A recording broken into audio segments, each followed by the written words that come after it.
Hello, everyone, and welcome back to another episode of Share the Wealth. With women, wealth, and wellness on the forefront of our mini-series today, we will be discussing financial planning and considerations for a life stage that can be tough emotionally and financially. And that stage is widowhood. But before we get into the details, Lyndsey's going to read our disclaimer. This podcast is being recorded on August 21st, 2024.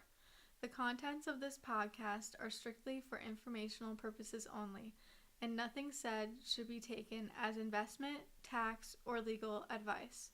It is important to discuss your strategies with a professional, as the strategies discussed may not be suitable for you specifically.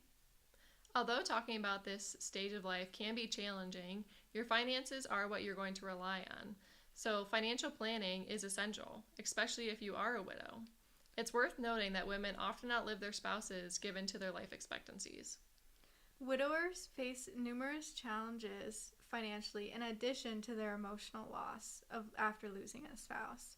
These challenges include paying leftover medical bills, covering funeral expenses, and also dealing with insurance companies.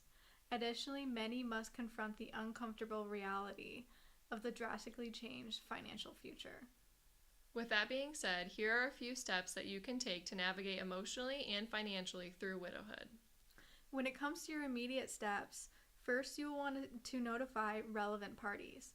These can include financial institutions, insurance companies, and government agencies.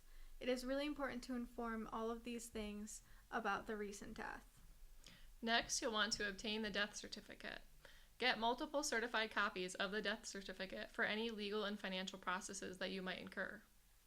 And thirdly, you'll want to locate important documents, gathering wills, trusts, bank statements, insurance policies, investment accounts, and property deeds to include your full financial balance sheet on this.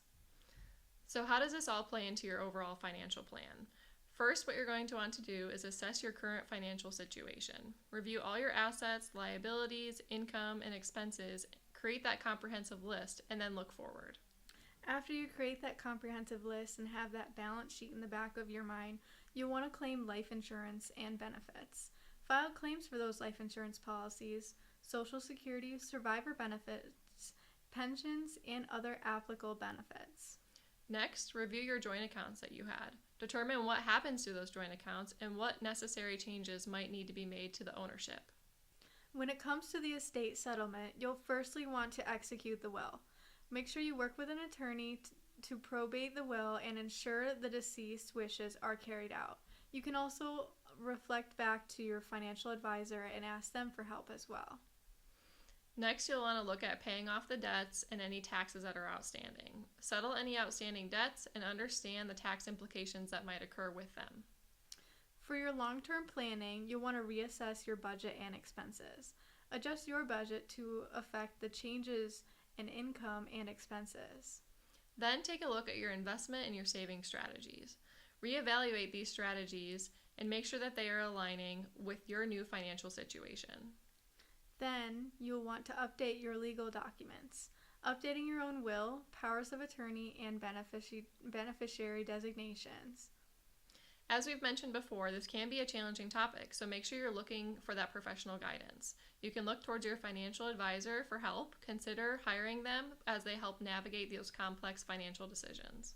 You can also work with your attorney, specializing in estates and trusts, to assure the legal compliance and optimize that estate planning wish. It's always important to have a strong system for support, so joining any support networks, such as groups for widowers, to gain emotional support and financial advice from others that are in similar situations can be really helpful. Tips for managing your finances. You'll want to stay organized, keeping all important financial documents organized and accessible as possible. Make sure that you take your time. Don't rush into any of those major decisions. Make sure you're understanding the new financial reality that you're in. And make sure you are cautious with new opportunities.